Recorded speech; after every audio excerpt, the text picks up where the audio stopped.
नमस्कार दोस्तों, मैं आप सबका दोस्त सुलभ। आप सभी को मेरे चैनल ज्ञान गंगा 2.0 में स्वागत है। आज हम त्रिजटा के बारे में बात करेंगे।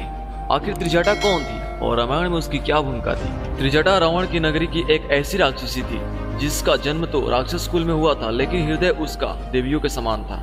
रावण को दुष्ट और पापी समझती थी और भगवान विष्णु में विश्वास रखती थी। रावण के द्वारा माता सीता का अपहरण करने के पश्चात उन्हें अशोक वाटिका में रखा गया था, जहां माता त्रिजटा को ही उनकी सुरक्षा का उत्तरदायित्व सौंपा गया था। उस समय उसने अपनी बुद्धि के साथ माता सीता को संभाला था। आज हम माता त्रिजटा के बारे में जानेंगे। त्रिजटा के जन्म के बारे में वाल्मीकि रामायण और तुलसीदास के रामचरितमानस में तो नहीं बताया गया है, लेकिन कुछ अन्य भाषाओं में त्रिजटा के बारे में भिन्न भिन्न विवरण सुनने को मिलते हैं। सबसे प्रमुख मान्यता के अनुसार त्रिजटा को रावण के छोटे भाई विभीषण और उनकी पत्नी शर्मा की पुत्री बताया गया है। कुछ अन्य रामायण में त्रिजटा को रावण और विभीषण की बहन के रूप में दर्शाया गया है। किसी भी बात को प्रमाणित तौर पर नहीं कहा जा सकता, लेकिन यह निश्चित है कि उसका जन्म एक राक्षस कुल में हुआ था। फिर भी उसके अंदर राक्षसी प्रवृत्ति के गुण नाम मात्र थे। वह हमेशा माता सीता की सच्ची मित्र के रूप में याद की जाती है। जब रावण छल के द्वारा माता सीता को पंचवटी से अपने पुष्पक विमान में उठा कर ले आया, तो उसने माता सीता को अशोक वाटिका में रखा। रावण के द्वारा माता त्रिजटा को ही सीता की सुरक्षा सौंपी गई और सभी राक्षसियों का प्रमुख बनाया गया।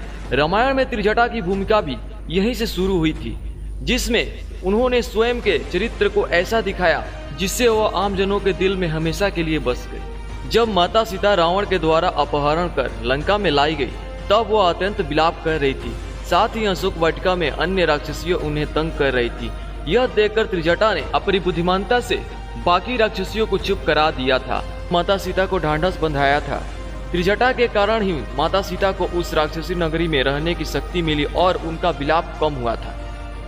वैसे तो माता त्रिजटा रावण की सेविका थी, लेकिन वह भगवान श्री राम की विजय में विश्वास रखती थी।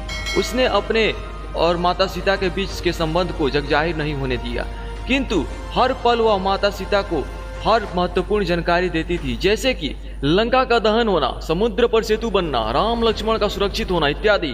त्रिजटा के द्वारा समय समय पर माता सीता को जानकारी देते रहने से उनकी हिम्मत बनती रहती थी। अंत में भगवान श्री राम और दशानंद रावण के बीच भयंकर युद्ध हुआ और उसमें रावण मारा गया।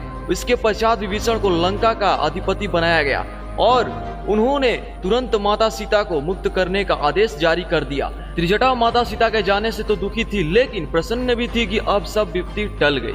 अग्नि परीक्षा के बाद जब माता सीता भगवान श्री राम के पास आई, तब उन्होंने माता त्रिजटा के वात्सल्य और प्रेम के बारे में उन्होंने बताया। यह सुनकर सभी बहुत खुश हुए और भगवान राम और सीता ने त्रिजटा को इतने पुरस्कार दिए कि अब जीवन भर उन्हें कुछ करने की आवश्यकता ही नहीं थी। साथ ही त्रिजटा को लंका में विभीषण के द्वारा अहम उत्तरदायित्व और उचित सम्मान दिया गया।